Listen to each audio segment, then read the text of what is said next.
berbincang dengan Allah, sholat, maka kita harus menanggalkan kotoran yang ada di dalam jiwa kita, yaitu kemusyrikan maupun yang ada di dalam raga kita. Maka kita akan masuk ke tempat suci. Dunia ini sebenarnya suci. Kita sholat dimanapun boleh. Apalagi kalau masjid memang dibangun untuk menghadap Allah, maka betul-betul harus suci dari dua hal itu. Bahkan orang musyrik tidak boleh ke Masjidil Haram, ya kan? Karena tanah suci. Ini pokok ya. Bahwa kita harus berusaha setiap update tentang kesucian raga kita, kesucian jiwa kita. Di antaranya tempatnya setan senang itu kuku. Kemarin saya sholat di sini beberapa waktu yang lalu. Mana sih wonder rapat nyewocok, lumayan. Pirang-pirang dulu seminggu di panjang, rada kering. Ini kukunya kaki, nggak tahu lama nggak dipotong gitu. Kadang-kadang lurus rapat, tapi juga kita harus jangan sampai potong temannya. Ini kemarin sedikit sudah kita juga sempat tampilkan. Ya, kalau ingin dapat surga, Allah tawarkan. Mau nggak jual beli dengan Allah? Tapi sistemnya barter. Jual belinya apa? Allah punya surga akan diberikan kepada kita. Apa yang kita berikan kepada Allah? Diri dan harta. Sesungguhnya Allah telah membeli, orang-orang yang beriman itu diri dan harta mereka, dan Allah memberikan surga untuk mereka. Deal or not deal aja. Bu, deal or not deal. Allah ini nawarin ini surga. Mau nggak? Tapi harganya itu diri dan harta kita dengan surga. Kalau deal, berarti kita punya enggak? Enggak punya. Walaupun sejatinya memang enggak punya gitu. Tapi itu dalam rangka betul-betul menyadari bahwa kita enggak punya kalau ingin masuk surga. Keakuan. Coba misalnya ini, segala yang ada di langit, segala yang ada di bumi milik siapa? Itu rumah yang ada di Monjoro itu milik siapa Pak? Ada. Ya Allah. Kalau ayat tinggi, karena aku ngaku aja. Iya. Tapi kita diberi kewenangan untuk mengelola sampai batas waktunya. Batas waktunya apa? Kalau nggak dijual, ya kulun nafsi dari kodur mau. Masa mau tetap mampu di gunung? Karena jadi tak pilih-pilih macam itu. Weh angker main. Wis mati suwi jadi gunung kayak gitu. Apalagi juga ini ayat yang sering kita baca ini, ayat kursi.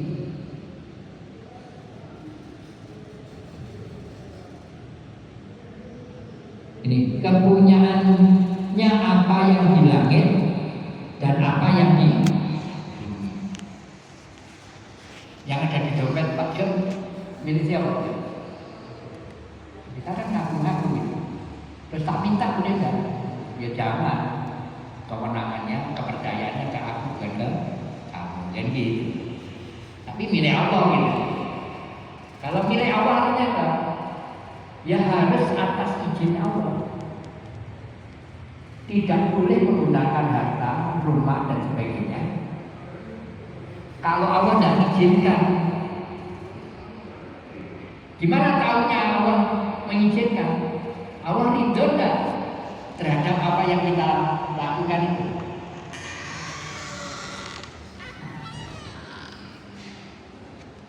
Untuk mabuk-mabukan boleh nggak duitnya? Kira-kira Allah ridho enggak? Untuk zina, kira-kira Allah ridho enggak? Tapi yang bagi yang aku duit-duit diwe karep-karep ya kan lainnya. Dan pengikut Nabi Muhammad itu selalu pasangan ini, kira-kira Allah ridho rezeki ini, kira-kira Allah ridho. Karena apa? Karena zuhud. Jangan sampai kenikmatan dunia sesaat ini mengorbankan akhirat yang kekal. Itu zuhud itu. Jadi jangan sampai iming-iming. Itu. Termasuk kalau ingin selalu ya lillahi ta'ala ya. Biasa ya Pak Eda. Bismillah ta'ala. Allah ridhonya untuk siapa? Untuk Allah. Lillahi ta'ala itu ibaratnya ya Pak Diko mau naik kereta api ke Surabaya. Nenek. Stasiun Jombang berhenti nak? Banyak pasar malam dia. Banyak. Waktu turun waktu nunggu setengah jam atau seperempat jam. Biasanya singkong waktu berhenti di stasiun ini 7 menit waktu baru ya. Ini pasar malam. Saking asiknya dengan pasar malam, ketinggalan kereta. Yang nggak ketinggalan, nggak. Di Mojokerto ada pasar malam yang lebih hebat. Ketinggalan, maka hanya sebagian yang masuk Surabaya.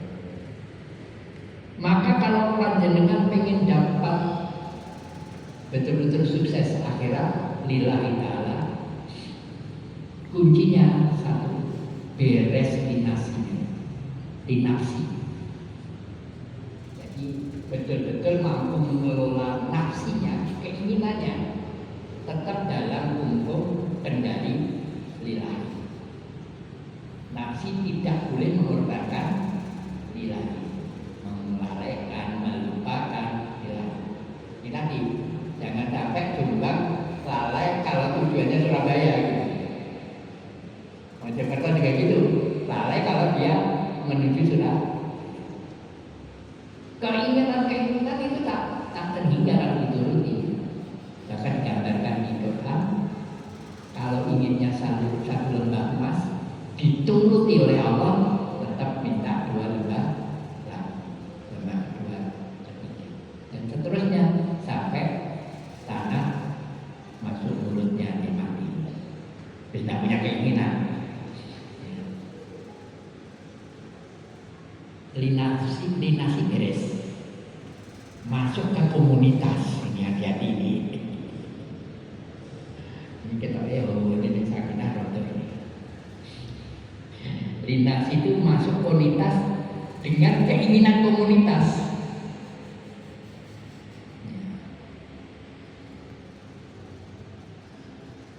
Kadang-kadang aturan itu dipinggirkan gara-gara untuk apa?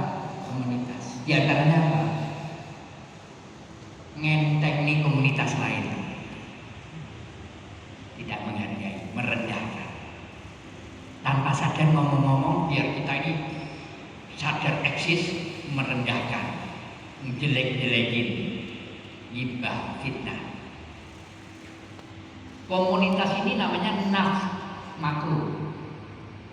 Kalau nafs tadi memang nafs mikro. Nafs ini ya karena kan perusahaan itu ya badan, kayak dia.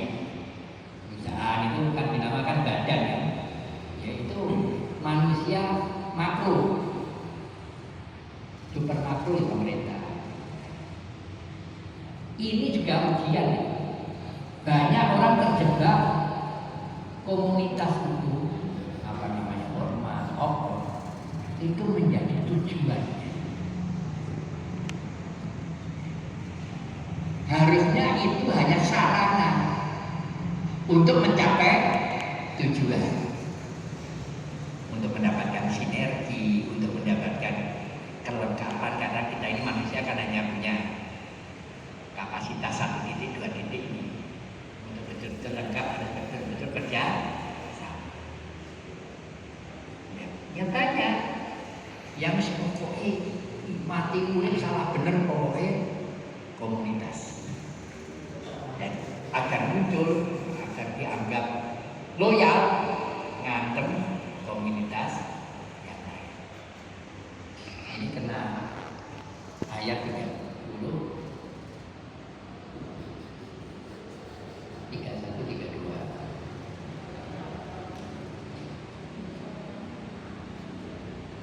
Janganlah kamu termasuk orang-orang yang mempersekutukan Allah,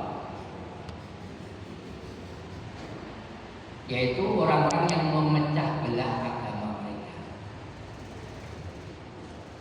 Mereka menjadi beberapa golongan, tiap-tiap golongan merasakan.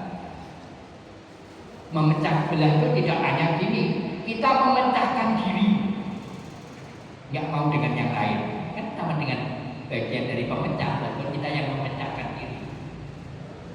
Ya, jadi ini jebakan Batman ini.